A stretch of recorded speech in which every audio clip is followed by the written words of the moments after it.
This is the story of the River Fergus, the 61-kilometre river that passes through Ennis and its surrounding townlands. Today we'll follow its journey from the Ballyalla Cut to Ballyalla Lake and then on to ClareAbbey, where we'll finish our story. Let's start in Temple Mealy, north of Ennis. We're looking at the Ballyalla Cut, which is a man-made channel that links Cloonteen Lake and Ballyalla Lake. In 1857, work finished there and it was able to divert water from Cloonteen Lake.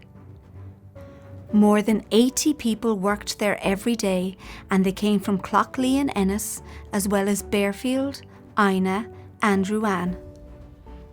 The Ballyalla Cut brings us to Ballyalla Lake, which is a shallow lake on the River Fergus to the north of Ennis.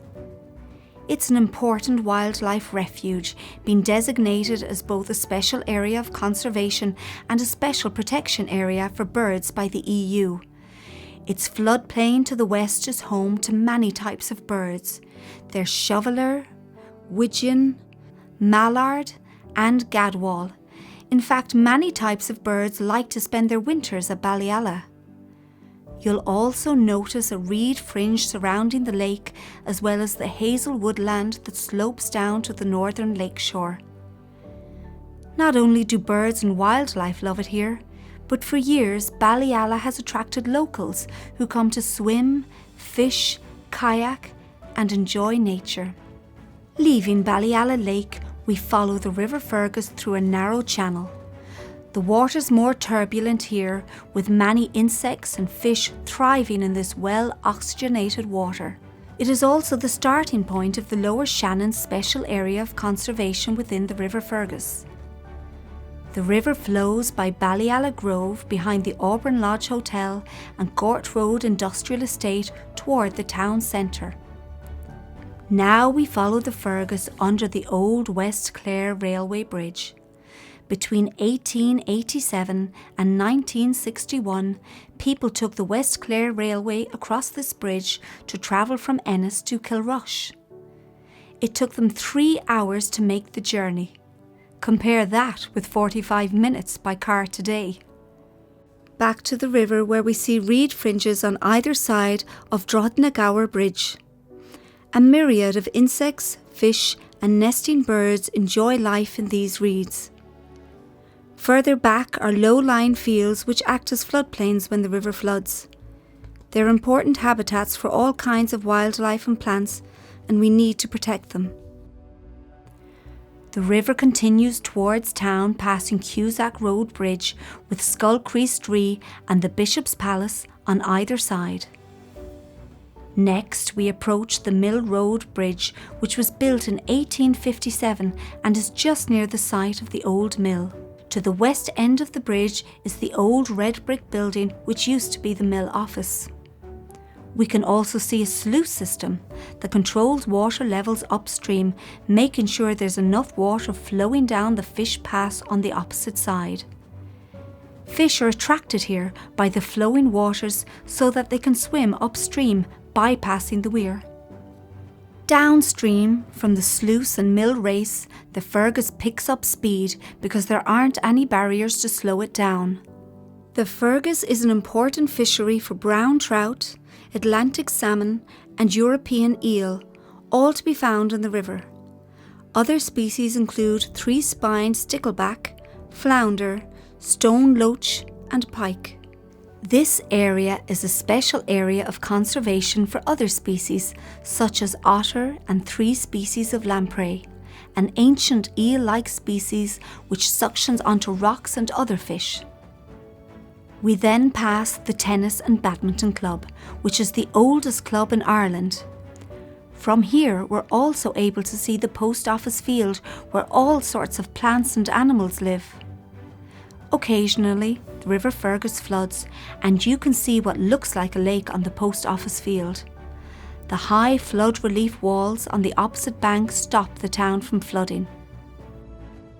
The post office field has a diverse plant community, which attract insects, which in turn attract birds.